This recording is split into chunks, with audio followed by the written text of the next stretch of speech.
اعوذ باللہ من الشیطان الرجیم بسم اللہ الرحمن الرحیم۔ ناظرین، میں ہوں آپ کا ہوسٹ سید علی نقوی۔ آپ قائم ٹی وی دیکھ رہے ہیں۔ میرے ساتھ آج موجود ہیں سید جلی زیدی صاحب۔ بہت بہت شکریہ آپ کے آنے کا۔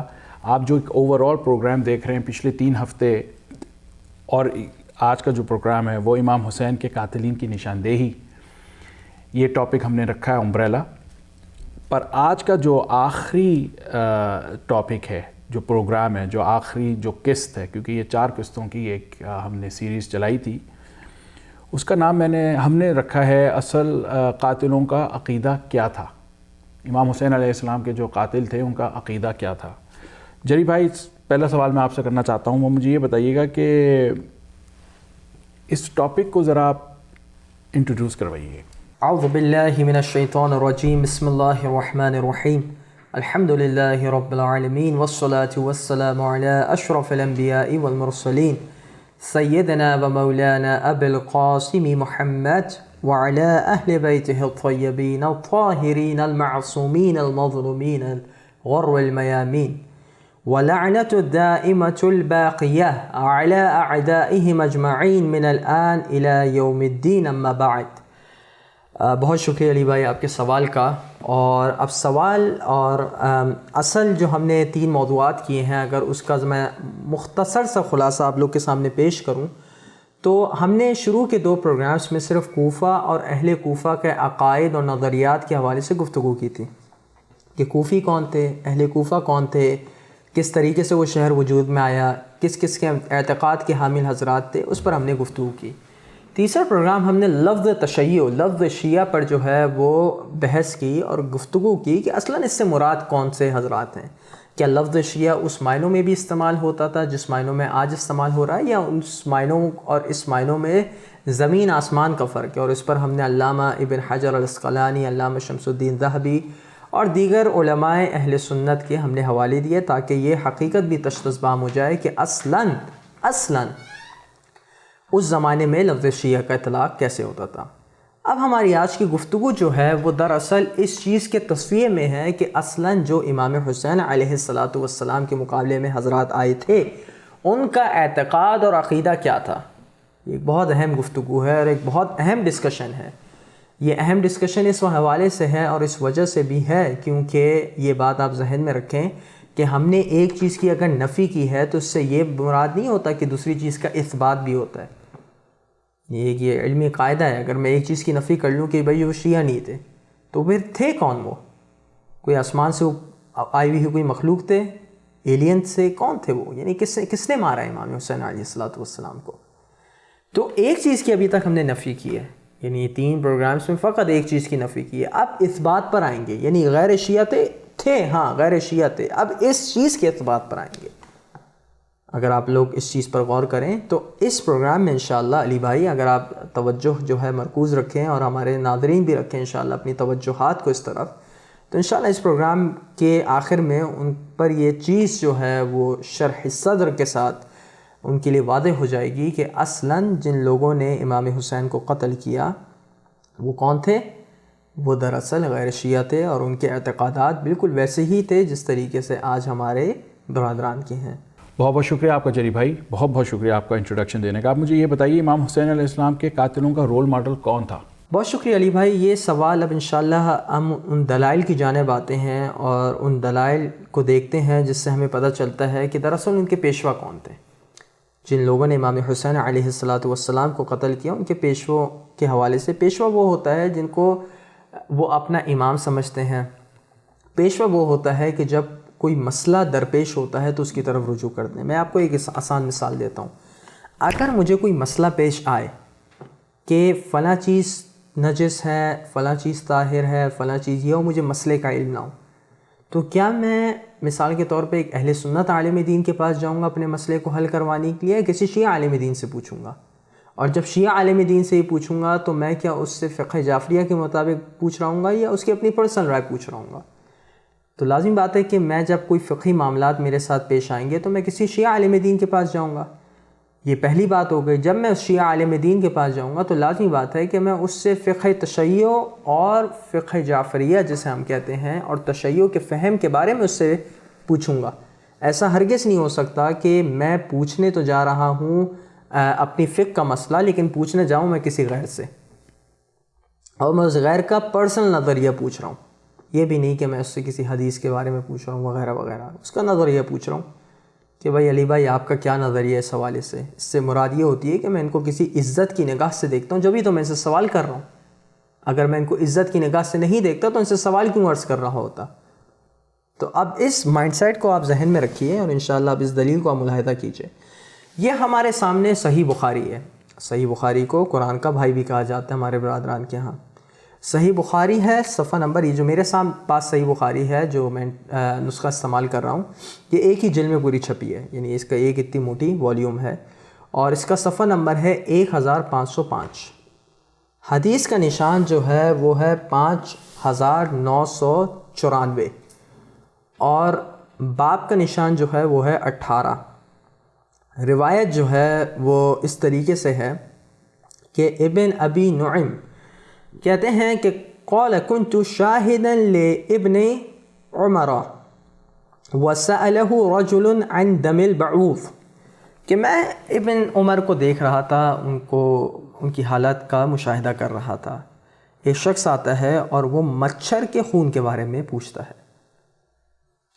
مچھر کا خون، اگر مثال کے طور پر مچھر ماریں اور مچھر میں سے خون نکلے تو اس کا کیا حکم ہے، کیا وہ نجس ہے، طاہر ہے، کیا ہے؟ تو اس کے بعد جو ہے ابن عمر اس کے تعارف پوچھتے ہیں، ممن انت، تم کون ہو، کہاں سے تمہارا تعلق ہے؟ کہتا ہے قال من اہل العراق، میرا تعلق عراق سے ہے. اب ادھر سوال پوچھنے والا یہ ہے کہ اگر اہل عراق سارے کے سارے شیعہ تھے تو وہ عبداللہ بن عمر سے اپنے مسئلے کا تصفیہ کرنے کیوں جائیں گے؟ عبداللہ بن عمر کا اگر آپ زمانے کو دیکھیں تو امیر المومنین کے دور میں تھا، رسول اللہ کے دور میں، امیر المومنین کے دور میں، امام حسن کے دور میں، امام حسین علیہم السلام معصوم کے دور میں، اور پھر امام زین العابدین کے دور تک علیہ السلام. شیعوں کو اگر مسئلہ پوچھنا ہوگا کس کے پاس جائیں گے؟ رسول اللہ کے پاس جائیں گے، یا امیر المومنین کے پاس جائیں گے، یا امام حسن، یا امام حسین، یا امام زین العابدین علیہم السلام. کیا وجہ ہے کہ یہ شخص اہل عراق کس سے مسئلہ پوچھنے جا رہا ہے؟ ابن عمر سے پوچھنے جا رہا ہے. تو ابن عمر عجیب جواب دیتے ہیں، کہہ لیں انظروا الی ھذا، اس کو دیکھو، یسألنی عن دم البعوض، مجھ سے یہ مچھر کے خون کے بارے میں مسئلہ پوچھ رہا ہے. وقد قتلوا ابن النبی وسمعت النبی یقول، کیا کہتے ہیں کہ یہ جو عراقی ہے مجھ سے مسئلہ پوچھ رہا ہے جبکہ انہوں نے تو رسول کے نواسے کو قتل کیا، فرزند رسول کو انہوں ہی نے قتل کیا. اچھا وہ مسئلہ کس سے پوچھنے آ رہا ہے؟ وہ ابن عمر سے مسئلہ پوچھنے آ رہا ہے. اس سے یہ چیز ثابت ہوتی ہے کہ ابن عمر کو جو پیشوا سمجھنے والے حضرات تھے انہوں ہی نے امام حسین کو قتل کیا، کیونکہ کچھ چیزیں، کچھ شخصیات ہماری مشترکہ ہیں. مثال کے طور پہ آپ کو ابو ذر علیہ السلام نے، شیعہ سنی دونوں متفق شخصیات ہیں. حضرت عمار بن یاسر ہیں، شیعہ سنی دونوں متفق شخصیات ہیں. عبداللہ بن عمر وہ شخصیت ہیں جو فقط اور فقط سنی شخصیت ہے، شیعہ شخصیت نہیں ہے. شیعہ ان کو عزت کی نگاہوں سے نہیں دیکھتے عموماً، ان کے کچھ پولیٹیکل سٹینڈ کی وجہ سے اور ان کے کچھ نظریات کی وجہ سے ان کو متبرک نہیں سمجھتے. جب ان کو متبرک نہیں سمجھتے ہیں تو اس سے یہ چیز ثابت ہوتی ہے کہ جو بھی ان سے سوال کرے گا وہ کون ہوگا؟ وہ انہی نظریات کا حامل ہوگا. اس کے بعد پھر وہ نقل کرتے ہیں کہ دیکھو اہل عراق نے ہی قتل کیا، اور یہی وہ لوگ ہیں جو جنہوں نے رسول اللہ کو کے فرزند کو قتل کیا، جبکہ میں نے رسول سے سنا کہ یہ دو میرے پھول ہیں، یعنی امام حسن اور امام حسین علیہ السلام کے بارے میں. دوسرا حوالہ تاریخ الطبری ہے، جلد نمبر 5 صفحہ 412 میں ہے. اس میں ایک عجیب خط ہے جو عبید اللہ بن زیاد نے لکھا کہ جاء من عبید اللہ بن زیاد کتاب الى عمر بن سعد. ہم لوگ عمر بن سعد بولتے ہیں، عمر بن سعد بھی کہا جا سکتا ہے. اما بعد فحل بین الحسین واصحابہ وبین الماء ولا يذوق منه قطرہ كما صنع بالتقی الزکی المظلوم امیر المؤمنین عثمان بن عفان. کیا عجیب روایت ہے. عجیب روایت یہ ہے کہ عبید اللہ بن زیاد نے عمر بن سعد کو ایک خط لکھا، یعنی عمر بن سعد کو جو اشقیاء کی فوج کا لیڈر تھا، اور کہا کہ دیکھو امام حسین علیہ السلام اور ان کے اصحاب اور پانی کے درمیان، یعنی فرات کے پانی کے درمیان حائل ہو جاؤ، ایک قطرہ بھی ان کی فوج تک نہیں پہنچنا چاہیے۔ کیوں ابن زیاد تم کیوں یہ کہنا چاہ رہے ہو، کیا وجہ ہے؟ تو کہنے لگا وجہ یہ ہے کہ جس طریقے سے تقوی کے امام، زکی، طہارت کے امام، ایک مظلوم امام حضرت امیر المؤمنین خلیفہ سوم کے ساتھ جس طریقے سے سلوک ہوا تھا، اسی طریقے سے امام حسین اور ان کے اصحاب کے ساتھ بھی سلوک ہونا چاہیے۔ جس طریقے سے خلیفہ سوم کو پانی کا ایک قطرہ بھی نہیں پہنچا تھا، اس طریقے سے امام حسین اور ان کی اصحاب کے پاس ایک قطرہ بھی پانی نہیں آنا چاہیے۔ تو کیا شیعہ جو ہیں وہ سمجھتے ہیں خلیفہ سوم کو ان القابات کے ساتھ کہ التقی، الزکی، المظلوم، امیر المؤمنین؟ یہ تو خاص امیر المؤمنین علیہ السلام کے لیے ہم اس کو استعمال کریں گے، یا ان کے بعد یعنی امیر المؤمنین کے بعد لفظ تقی، زکی اور مظلوم کو جو ہے دیگر ائمہ کے لیے استعمال کریں گے؟ کبھی بھی ہم لوگ ایسی شخصیات کے ساتھ استعمال نہیں کریں گے جن سے ہمارا اختلاف ہے۔ یہ بتا رہا ہے، یہ آپ کو ہویت بتا رہا ہے، آئیڈینٹی بتا رہا ہے کہ ان لوگوں کی کیا تھی۔ یہ دراصل خلیفہ سوم کو اپنا امام سمجھتے تھے، اور کوئی بھی شیعہ جو ہے خلیفہ سوم کو اپنا امام تصور نہیں کرتا۔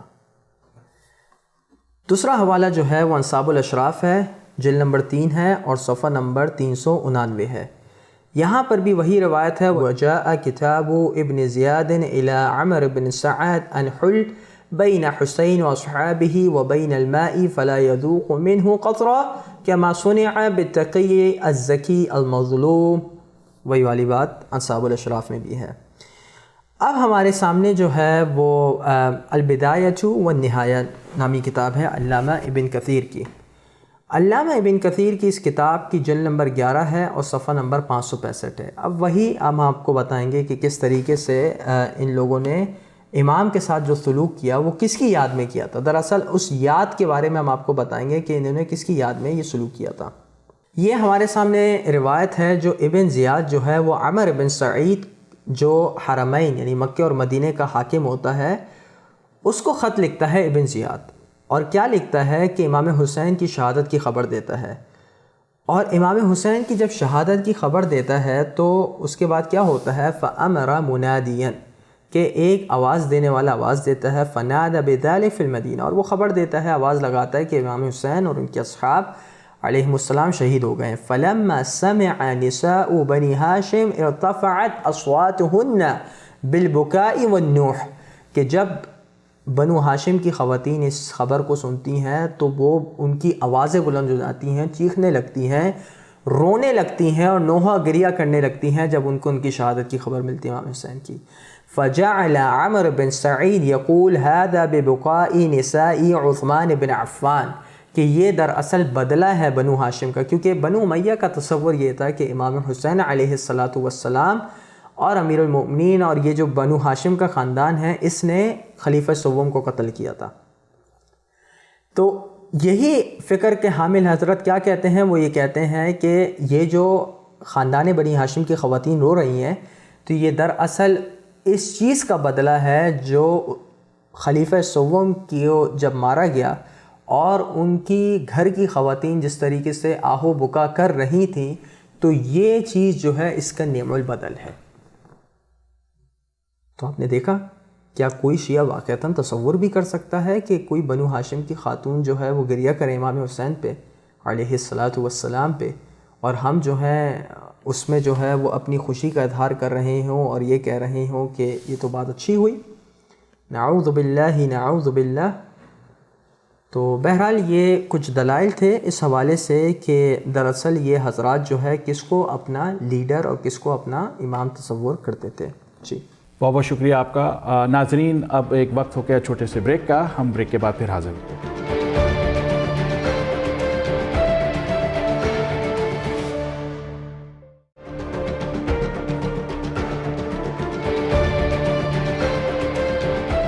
ناظرین ویلکم بیک، آپ دیکھ رہے ہیں قائم ٹی وی، میں ہوں آپ کا ہوسٹ سید علی نقوی، میرے ساتھ موجود ہیں سید جلی زیدی صاحب۔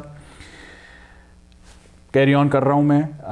جو تیسرا سوال میں آپ سے کرنا چاہتا ہوں وہ یہ بتائیے گا کہ اس رول ماڈل والی بات سے یاد آیا کہ کیا لڑائی میں بھی یہ بات سامنے آئی تھی؟ بہت اچھا سوال کیا آپ نے علی بھائی، اور یہ واقعتاً ایک عجیب معمہ ہے اور عجیب سوال ہے، لیکن اب اس جواب کو بھی دینا ضروری ہے کہ دراصل اصحاب امام حسین اور یزیدی فوج اور فوج اشقیہ میں جو کلام کا مبادلہ ہوا تو وہ کس طریقے سے ہوا اور اس میں کیا کیا باتیں آئیں. ایک بات آپ کو میں حضرت زہیر بن قین کے بارے میں بتاتا چلوں. حضرت زہیر بن قین رضوان اللہ علیہ، ان کے بارے میں یہ ہے کہ پہلے وہ عثمانی مذہب کے حامل تھے. انشاءاللہ اس کی مزید تفصیلات آئیں گی کہ عثمانی تھے کون. وہ عثمانی مذہب کے بعد جب وہ حج سے واپس آ رہے ہوتے ہیں اور امام حسین کوفے کی جانب رواں دواں ہوتے ہیں تو وہ کوشش کرتے ہیں کہ امام حسین سے ان کا سامنا نہ ہو. بہرحال ان کا امام حسین علیہ السلام سے سامنا ہوتا ہے، اور اس کے بعد امام حسین علیہ السلام سے ملاقات کے بعد جو ہے وہ امام حسین کی فوج میں شامل ہوتے ہیں اور آخر دم تک امام کے شیعوں میں سے ہو جاتے ہیں. تو پہلے عثمانی تھے، اس کے بعد شیعان امیر المؤمنین اور شیعان اہل بیت میں سے ہو جاتے ہیں.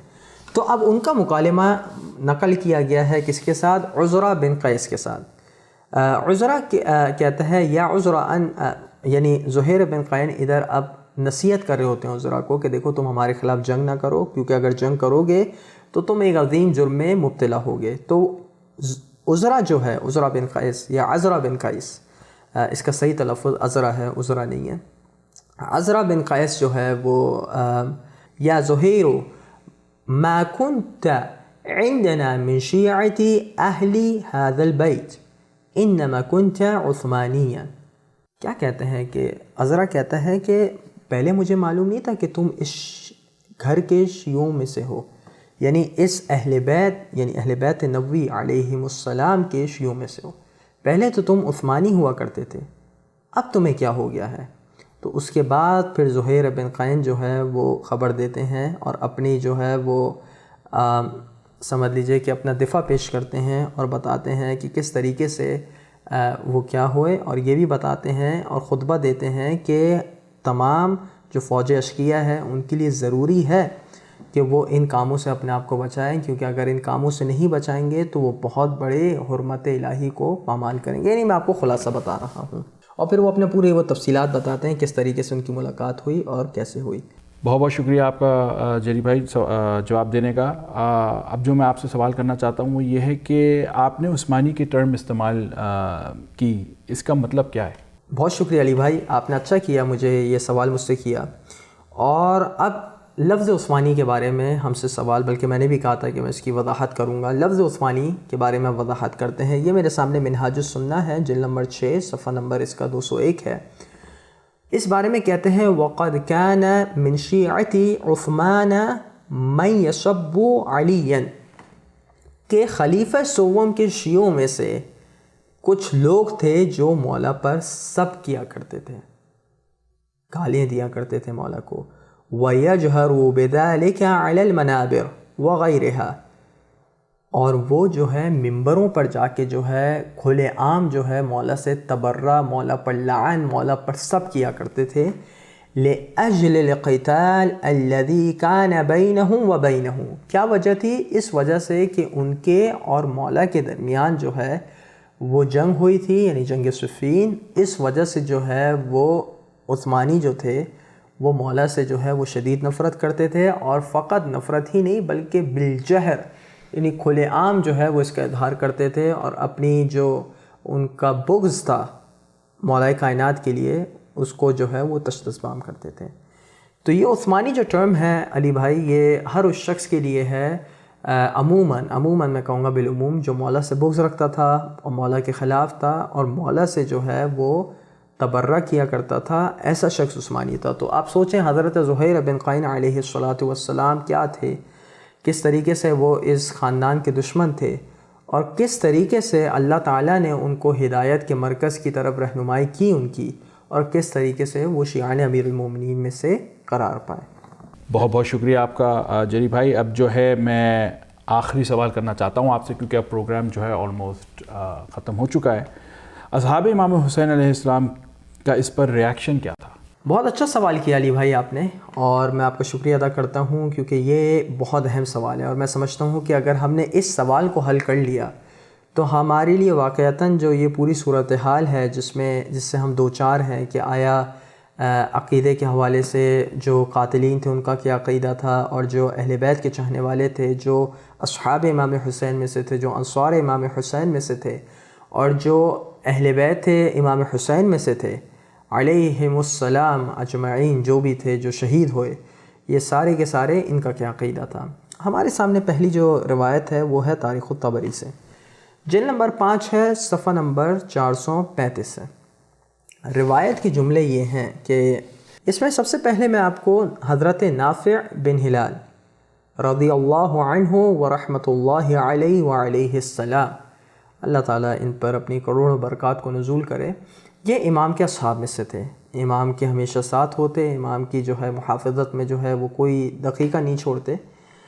حضرت نافع جو ہیں ان کا مقابلہ ہوا ایک فوج شقی سے، یعنی فوج اشقیہ میں سے جو حضرت تھے ان سے ہوا، اور اس شخص کا نام تھا مزاحم بن حریث۔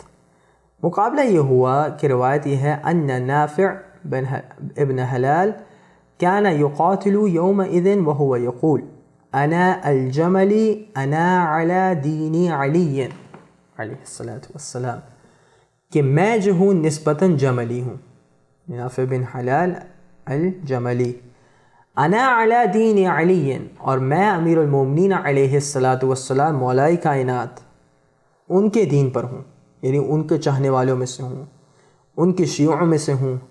قال فخرج الیہ رجلا، کہ ان کے مقابلے کے لیے ایک شخص آیا، یقال له مزاحم بن حریث، جس کا نام مزاحم بن حریث تھا، فقال انا علی دین عثمان، امام حسین کی فوج کا جو شخص ہیں وہ کیا کہہ رہے ہیں، میں دین علی پر ہوں۔ مقابلے میں جو فوج کے جو حضرت آ رہے ہیں وہ کیا کہہ رہے ہیں، وہ کہہ رہے ہیں کہ انا علی دین عثمان، میں خلیفہ سوم کے فکر اور ان کے عقیدے کا حامل ہوں اور ان کے دین پر چلنے والا ہوں۔ کیا کوئی شیعان امیر المومنین میں سے کوئی اس بات کا مدعی ہو سکتا ہے کہ وہ تیسرا خلیفہ کے دین کے ماننے والا ہے؟ ہرگز نہیں، ہرگز نہیں۔ اس سے کیا بات ثابت ہوتی ہے کہ دراصل جو ان کے مقابلے میں آیا وہ کون تھا؟ وہ خلفاء کو ماننے والے شخصیات تھے۔ حضرت نافع بن حلال کہتے ہیں فقال له انت على دین شیطان ثم حمل علیہ فقتلہ، حضرت نافع بن حلال جیسی اس چیز کو سنتے ہیں تو کہتے ہیں کہ تم دین شیطان پر ہو۔ الفاظ روایت ہے، تاریخ الطبری کے الفاظ ہیں، میرے اپنے الفاظ نہیں ہیں۔ ثم حمل علیہ فقتلہ، پس اس کے بعد اس پر حملہ کرتے ہیں، اس پر جھپٹتے ہیں اور اس کو قتل کر دیتے ہیں۔ یہ بھی دیکھیں ایک کمال ہے کہ مولا سے اپنی نسبت کی اور دوسرے نے مولا کے خلاف کسی سے اپنے آپ کو نسبت کی تو فتح کس کو نصیب ہوئی؟ مولا کے ماننے والے کو فتح نصیب ہوئی۔ دوسری مثال اب ہم آپ کو دیتے ہیں اور اس مثال پر انشاءاللہ اپنی بات کا اکتفا کریں گے، اور یہ وہی تاریخ الطبری ہے، جلد نمبر 5 صفحہ نمبر 431 اور 432 ہے۔ یہ حضرت بریر بن خضیر یا حضیر، دو طریقے سے جو ہے یہ لفظ آئے ہیں۔ حضرت بریر بن خضیر یہ امام القراء ہیں، یعنی قارئین، جو قاری نارمل قاری نہیں بلکہ قارئین اس زمانے میں، جو آپ سمجھ لیجئے کہ مختلف طریقے سے جو اس زمانے میں قراءات ہوتی تھیں اس کے امام کو قاری کہا جاتا تھا عموماً بالعموم، یا جو قرآن پڑھانے والا ہوتا تھا۔ علی کل حال یہ کوفے میں ایک بہت بزرگ شخصیت تھے اور بہت عزت کی نگاہوں سے دیکھے جاتے تھے عموماً۔ تو یہ کہتے ہیں، اور ان کے دو مقابلے ہوئے ہیں اس قسم کے۔ پہلا جو ہے جو صفحہ نمبر 431 پہ عبارت شروع ہوتی ہے، وَخَرَجَ يَزِيدُ بن معقل من بني عميرة إلى الآخر وهو حليف لبني سليمة من عبد القيس، فقال يا برير بن حضير كيف ترى الله صنع بك؟ قال صنع الله والله بخيرا۔ ایک شخص آتا ہے جس کا نام یزید ابن معقل ہوتا ہے، فوج اشقیہ میں سے، یزیدی فوج میں سے، اور کہتا ہے کہ اے بریر دیکھ اللہ نے تیرے ساتھ کیا سلوک کیا۔ حضرت بریر بالکل کانفیڈنس کے ساتھ کہتے ہیں کہ اللہ نے میرے ساتھ بہت اچھا سلوک کیا۔ وَصَنَعَ اللَّهُ بِكَ شَرًّا، اور اللہ تعالیٰ نے تجھے جو ہے شر میں چھوڑ دیا۔ قال کذبت، کہتا ہے اے بریر تو جھوٹ بولتا ہے۔ وقبل اليوم ما كنت كذابا، اس سے پہلے تو بالکل جھوٹا نہیں تھا، آج تو جھوٹ کیوں بول رہا ہے؟ هل تذكر وأنا أماشيك في بني لوذان وأنت تقول إن عثمان بن عفان كان على نفسه مصرفا، کیا تمہیں یاد ہے کہ ایک مرتبہ ہم لوگ تھے اور تم نے یہ کہا تھا کہ ان عثمان بن عفان كان على نفسه مصرفا، کہ خلیفہ سوم جو تھے انہوں نے بہت زیادہ اسراف کیا، بہت زیادہ جو ہے وہ اپنے خاندان والوں کو دیا، اسراف مال کیا اور مال کو ضائع کیا، اور بلکہ مصرفاً جو ہے دراصل صرف مال کے عنوان سے نہیں آتا بلکہ اپنی نفس پر بھی جو ہے مصرف تھے، نفس پر بھی ظلم کیا ایک حد تک۔ وَإِنَّ مُعَاوِيَةَ بْنَ أَبِي سُفْيَانَ ضَالٌ مُضِلٌ، اور تیرا یہ بھی عقیدہ تھا کہ معاویہ جو ہے وہ گمراہ ہے اور گمراہ کرنے والا ہے۔ وَإِنَّ إِمَامُ الْهُدَى وَالْحَقِّ عَلِيُّ بْنُ أَبِي طَالِبٍ، اور دراصل جو حق اور سچائی کے امام ہیں وہ صرف اور ہدایت کے امام ہیں وہ صرف امیر المومنین علیہ السلام ہیں۔ اس کے بارے میں بریر نے کیا کہا؟ فقال له بریر اشہد ان هذا رأیی وقولی، بریر نے کہا بے شک یہ میرا قول ہے اور یہی میری رائے ہے۔ اس سے یہ بات ثابت ہوتی ہے کہ جو اصحاب امام حسین میں سے تو ان کا عقیدہ کیا تھا کہ مولا جو ہے وہ خلیفہ اول ہیں، اور مولا کے مقابلے میں جو شخصیات آئی ہیں وہ کیا ہیں؟ یا تو ضال ہے یا مضل ہے یا مصرف ہے، یا اس سے بھی زیادہ۔ تو کیا اہل سنت میں سے کسی کا عقیدہ یہ ہے جو ابھی بریر کا عقیدہ بتایا جا رہا ہے رحمۃ اللہ علیہ ورضوان اللہ علیہ؟ اس کے بعد الفاظ روایت یہ ہے کہ ان کے درمیان جو ہے وہ مباہلہ ہوتا ہے۔ اس کے بعد یہ دعا کی جاتی ہے کہ اللہ تعالیٰ کاذب پہ، جھوٹے پر لعنت کرے اور جو باطل ہے اس کو قتل کرے۔ دیکھیں مباہلہ کس چیز پہ ہو رہا ہے؟ مباہلہ اس چیز پہ ہو رہا ہے کہ مخالف فریق کہہ رہا ہے کہ تیسرے خلیفہ اور معاویہ اچھی شخصیت تھے، حضرت بریر کہہ رہے تھے تیسرے خلیفہ اور معاویہ جو ہیں وہ بری شخصیت ہیں۔ اب مباہلہ شروع ہوتا ہے۔ جب مباہلہ شروع ہوتا ہے تو اس کے بعد کہتے ہیں کہ حضرت بریر علیہ السلام اور اس کا مقابلہ ہوتا ہے، اور اس کے بعد ایک دوسرے پر دونوں جھپٹتے ہیں۔ جھپٹنے کے بعد تلواروں کا ایک دوسرے سے مقابلہ ہوتا ہے۔ فضربوا یزید بن معقل بریرہ ضربہ ضربۃ خفیہ لم تضرہ شیئا، کہ جب وہ بریر پر حملہ کرتے ہیں تو ایسا ان پہ ہلکا سا جو ہے وہ نشان آتا ہے، زیادہ کوئی مسئلہ نہیں ہوتا حضرت بریر کو۔ وضربہ بریر بن حضیر ضربۃ قدت، یعنی پوری وہ روایت بتاتے ہیں کہ جب حضرت بریر حملہ کرتے ہیں تو اس طریقے سے حملہ کرتے ہیں کہ وہ تلوار اس کے دماغ تک پہنچ جاتی ہے، یعنی اس کے بھیجے تک پہنچ جاتی ہے اور اس کو قتل کر دیتے ہیں۔ تو یہاں سے یہ بات ثابت ہوتی ہے کہ جو عقیدہ اس وقت تھا وہ عقیدہ کیا تھا؟ وہ عقیدہ جو ہے وہ آج کل کے زمانے کے شیعوں والا تھا۔ کیا ہمارے زمانے کے شیعوں والا تھا کہ امیر المومنین علیہ السلام امام الہدیٰ ہیں، امام الحق ہیں، علی ولی کل مؤمن من بعدی، رسول اللہ کا قول ہے کہ امیر المومنین علیہ السلام میرے بعد تمام امت کے امام ہیں، تمام مومنین کے امام ہیں۔ من کنت مولا فعلی مولا، جس کا میں مولا اس کے علی مولا۔ کیا یہ بات نہیں ہے؟ علی مع الحق والحق مع علی، علی حق کے ساتھ ہے، حق علی کے ساتھ ہے۔ علی مع القرآن والقرآن مع علی، لا یفترق حتی یرد علی الحوض، اور ایک دوسرے سے جدا نہیں ہوں گے یہاں تک کہ حوض کوثر پہ پہنچیں گے۔ یہ شیعی عقیدہ ہے۔ یہی حضرت بریر بن حضیر، یہ حضرت بریر بن حضیر کا عقیدہ تھا رحمۃ اللہ علیہ ورضوان اللہ علیہ وعلیہ السلام۔ اور ان کے مقابلے میں جو شخص آیا اس سے پہلے مباہلہ کیا اور اس مباہلے کے بعد اس کو شکست فاش دی۔